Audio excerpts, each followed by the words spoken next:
I'd like to ask you both, what could you tell people, what advice could you give to help people who are, just getting into awakening or already deeply on their path, to help them accelerate and move in even more deeply?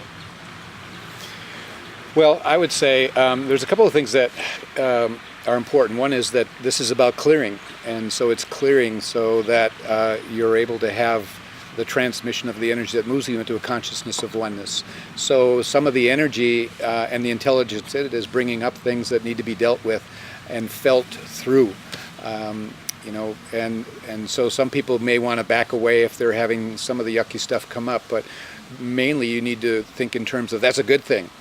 Because actually you're really moving into the dynamic of the clearing process. And so the other is just to know that even if you don't think anything good is happening, it is. That basically the oneness hands-on Diksha and the oneness meditations both are chipping away at that wall that separates us from the divine. And bit by bit, all of a sudden you will have a breakthrough, and the shift that is being talked about is the shift into oneness. And the opening will be created, and the divine will shine through. So don't give up.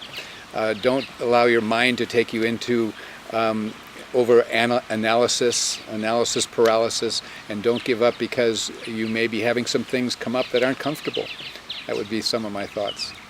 Yes, and thinking of that, listening to you this morning in your service and at the Unity Church, it was such a joy to hear you speak about, when you say, let's face it, right? Yeah, usually when you say, let's face it, something negative comes. But just like you were pointing out, if we were to face whatever is happening, face our suffering, face that which is uncomfortable, it would lead into an expansion and letting go. Mm-hmm. And that would probably be the best advice we can have in these times. Helping people, guiding people, like, don't be afraid to meet that which is uncomfortable, that which is your suffering. Let's face it. Mm-hmm. Because when you face it, you can have a clearing of it, like you said. Absolutely. And then the other important thing then would be to connect with that presence within you. Mm-hmm. That part that is outside the mind's capacity, that the mind cannot get you into. It is that part that resides within you, and that will be different for each one. Just like your church welcomes all faiths and religions, so is the Oneness University also bringing that about. It's not about who you are, what kind of religious beliefs or background or culture.